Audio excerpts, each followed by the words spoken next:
Morning, counsel. Good morning. Carrie Joseph on behalf of the state of Florida. I'd like to reserve 2 minutes for rebuttal. The trial court in this case erred when it relied on Mathis and Ray, and because each of these cases is distinguishable.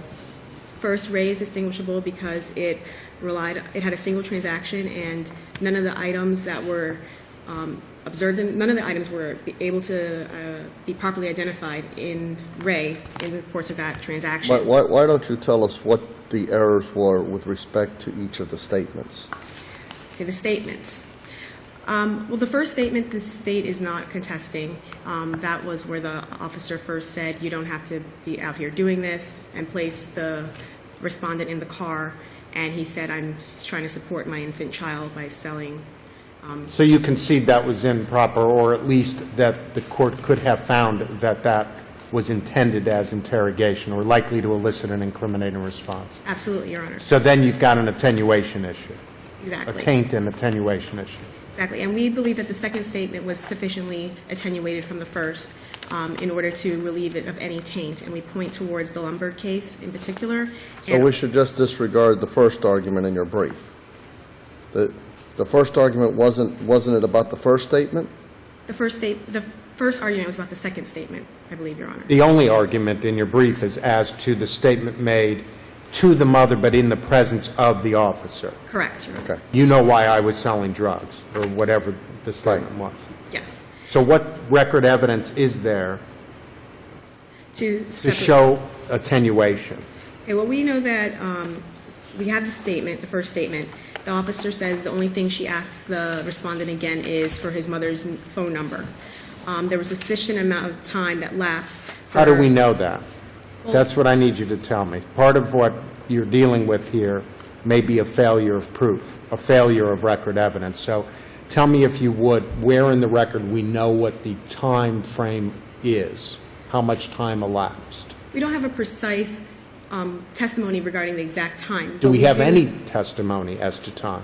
Well, we do know that the mother was not present at the time of the arrest. Okay. And then we know that some time lapsed in order for a phone call to be made, the phone number to be given, Yes. and then the mother showing up. And what record evidence is there of how much time that all took?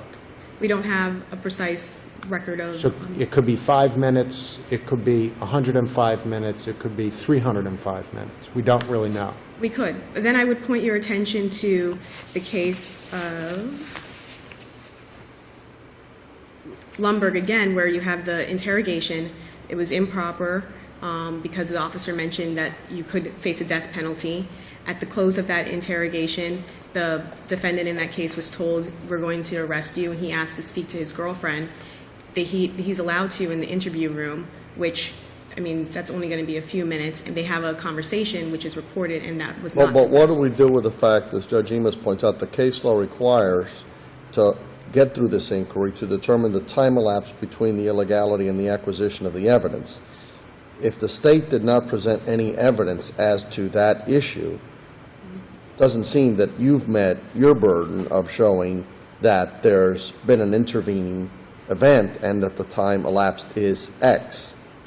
I'd say we can look at a reasonable inference based on the... But why didn't you give the testimony? I mean, this is the problem with these cases. The state comes here on appeal to argue something with evidence that's readily available to it.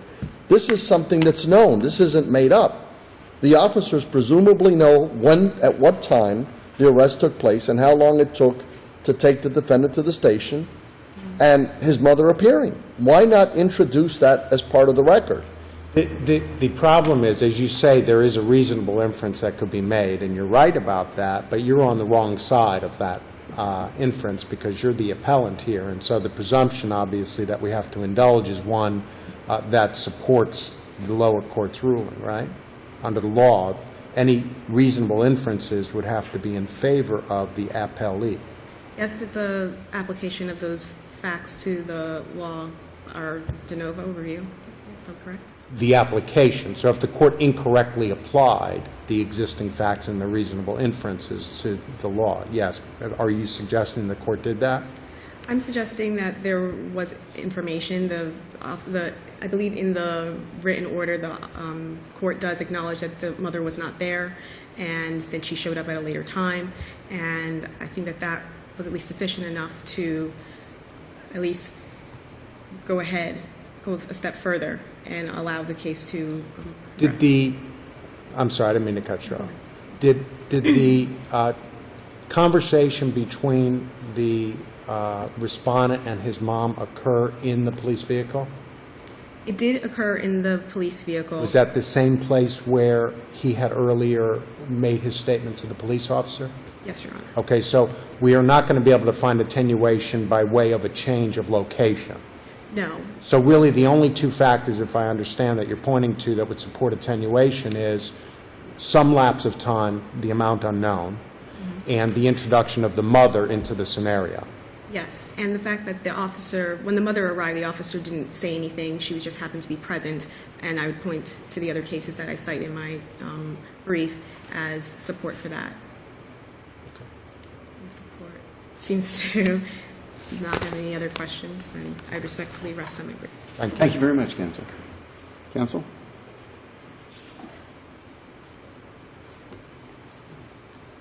Did you just sleep here all week long? We've seen you every day. You know, it's funny. Security asked me the same thing on the way in. Good morning. Good morning again. Catherine Stroback, Assistant Public Defender on behalf of MR. This is a slightly unusual case in the sense that it really goes more to what the record is missing in terms of, you know, our positions as opposed to what the record actually has. And the primary issue, obviously, for MR on appeal is going to be to the suppression of the physical evidence, which is what I would like to briefly address if I could. The trial court applied the factors in Ray, as also stated in Revels, and determined that based upon the totality of the circumstances in this case, the officers did not actually have probable cause to arrest MR. That's hard to imagine that there wasn't probable cause at the time of what the police officer observed. And I have a difficulty getting to that step only because the police officer is trained. He observes cash, he observes a baggie. So at least more likely than not, he may not. But at the end of the day, we're still dealing with the absence of Miranda warnings and statements made thereafter. Of course. Well, this is a case where I think none of us would be here today if the officers had conducted a stop as opposed to an immediate arrest.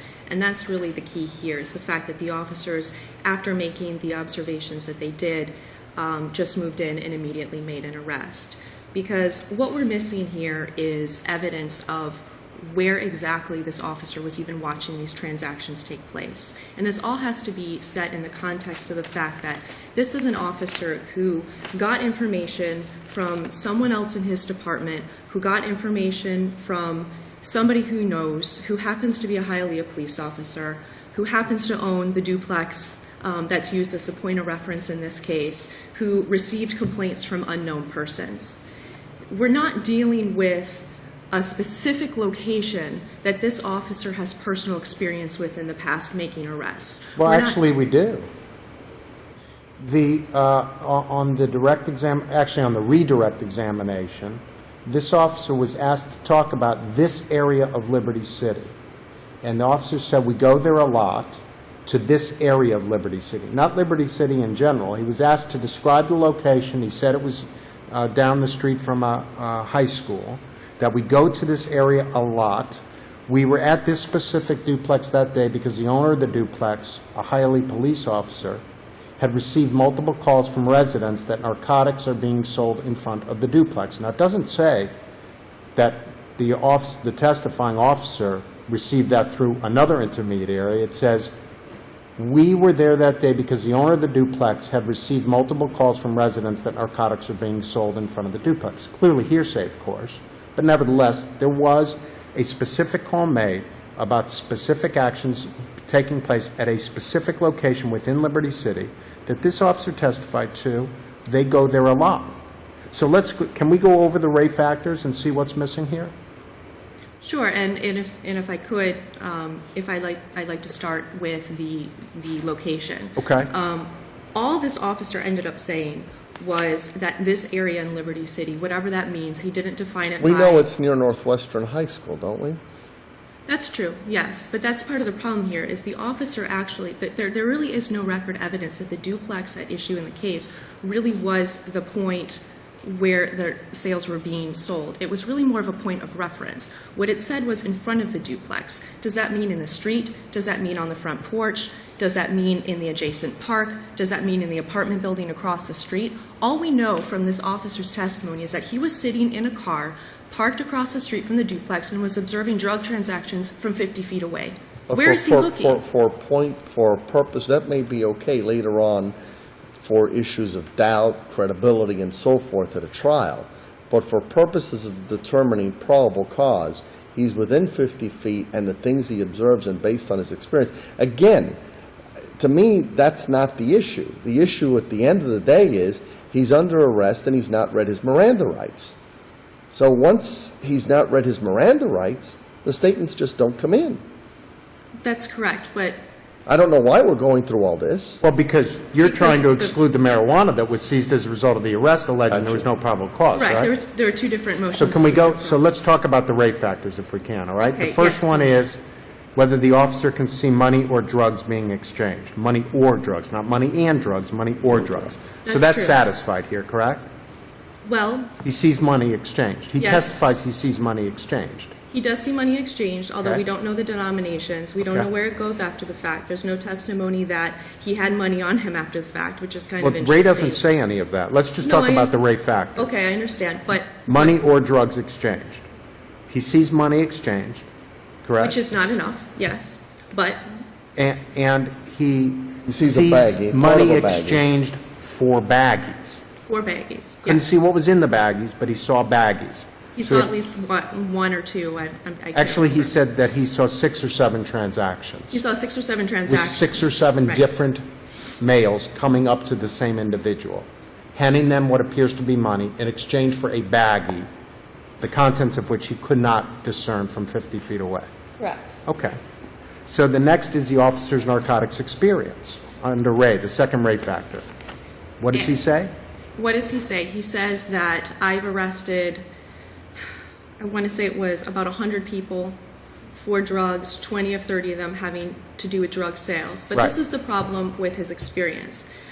This is not a narcotics officer. This is not somebody on a drug team. This is an officer who's on the problem-solving team, which is dramatically different. Well, he He's said he had never- 4 years of narcotics investigation experience. Based upon on-the-job training. Okay. And we don't know what that means. He's had no formal narcotics training. Uh-huh, Okay. okay.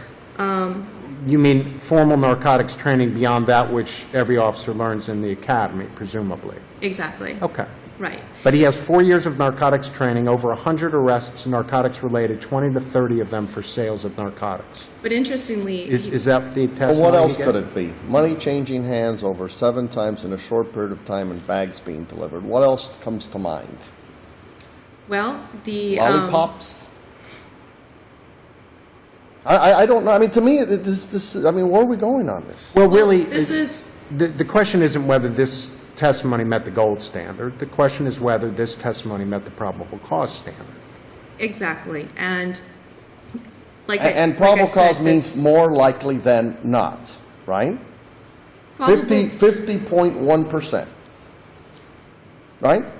That is probable cause, but in these types of cases, when it's a drug surveillance case, what we have to look at is the totality of the circumstances as defined by these factors that we're discussing. Okay. And that's why the totality of the circumstances is so important, because, you know, in the Ray case, there was money that the officer saw exchanged.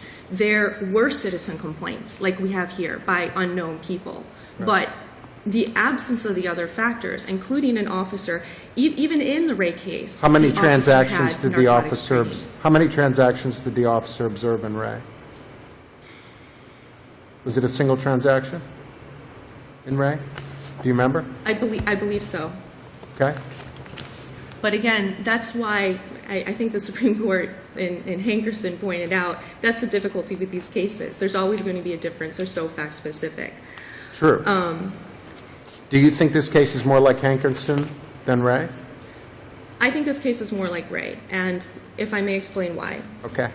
Well, I would respectfully disagree with Your Honors about the fact that this location was, I guess, proven by the state to be a known drug area, because Ray specifically talks about this type of general reputation testimony as being insufficient. And this is where it gets a little bit tricky, because these factors all go hand in hand with one another. In other words, you know, evidence of prior arrests is going to be evidence that the officer is correct in assuming that the history of drug transactions at a particular place is warranted and that the reputation is warranted. But in here, hang on a second, because you're converging two factors in Ray. Ray talks separately about reputation of this particular site versus history of multiple arrests. I don't think we have any history of multiple arrests. No, we don't. But this is what, if I may, what I'm trying to explain is what's interesting about Ray's discussion of this is the fact that without actual evidence, without some sort of factual basis of the history and reputation of the area, it really doesn't lend much to the probable cause determination, because there is no history of prior arrests. We're not dealing with a known drug dealer here. None of the alleged buyers were taken down, and there's no testimony that they were known to be buyers. All of those sorts of things are the types of factors that can turn the corner into probable cause territory that are simply lacking here.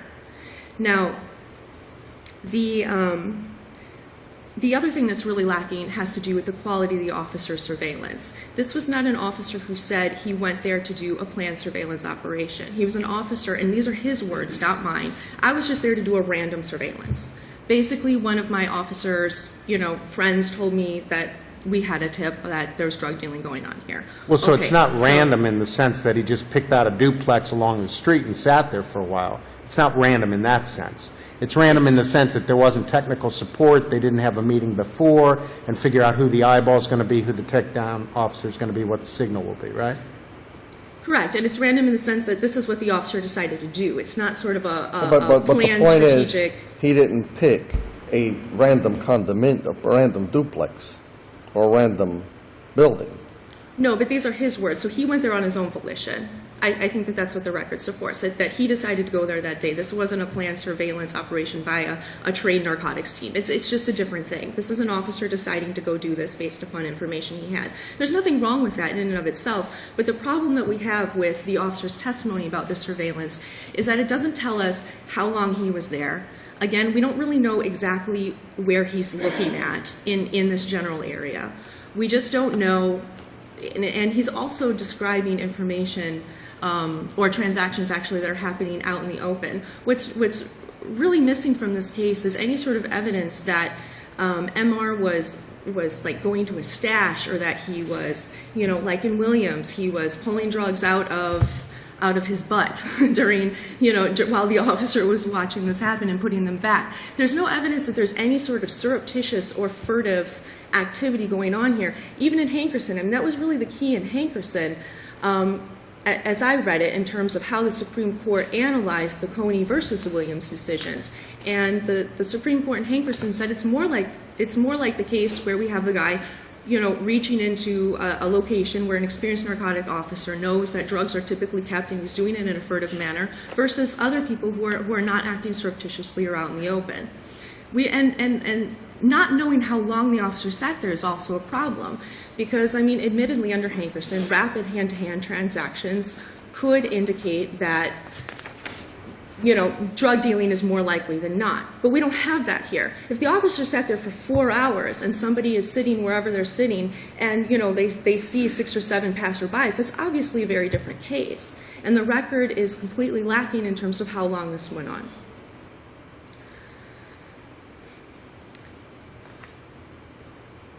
I think we've covered all of the factors, if I'm not mistaken. But I don't know, Yes. Judge Emis, you posed. Certainly satisfactory to me, yes. Okay. Your time is, we've taken you over. Is there any other points you want to make before we sit down, counsel? No, not unless the court has any specific questions for me about the statements, but I think this case rises or falls on the physical evidence. So we respectfully request an affirmance. Thank you. Thank you very much. Thank you, Counsel, sir. any rebuttal?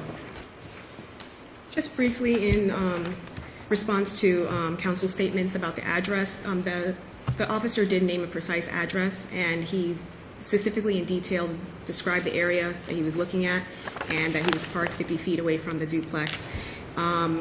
Also, he did observe 6 or 7 separate hand-to-hand transactions. He saw the currency. I think the court is familiar with the state's position that there was enough probable cause. And I'll also point to Mathis, even though it is distinguishable because it was the informant that saw the observations. The court seemed to really focus on Mathis because it was the informant that the officer relied on his observations to try to establish probable cause, which was insufficient. There was no evidence, or there was nothing about the officer in that case having specialized training separate and apart from what a normal officer would have had. Can I ask you a question? Yes, Your Honor. Has our Supreme Court yet decided whether Crawford bars the admission of hearsay testimony at a motion to suppress? I know that may be coming from left field. It's out of left field. Yes, I'm not sure, but if Well, generally, the case law has been that hearsay is generally admissible at a hearing on a motion to suppress, right? yes. But do you know whether the Crawford case has been considered by the Supreme Court in determining whether that Sixth Amendment confrontation issue in this context applies? I'm not sure, but if you would like, I could brief it for you. That's okay. I thought maybe you would know. And then in terms of just going back to the pre-Miranda issue, I would also like to point out that in the Lumburn case, that was a pre-Miranda case, and it does not mention in the facts of that case how much time lapsed between the end of that interview and the conversation between, I didn't see it, the statements that were made to his girlfriend that were not suppressed. And if the court doesn't have any other questions, we ask that you reverse. Thank you both. Thank you both very much. Next matter.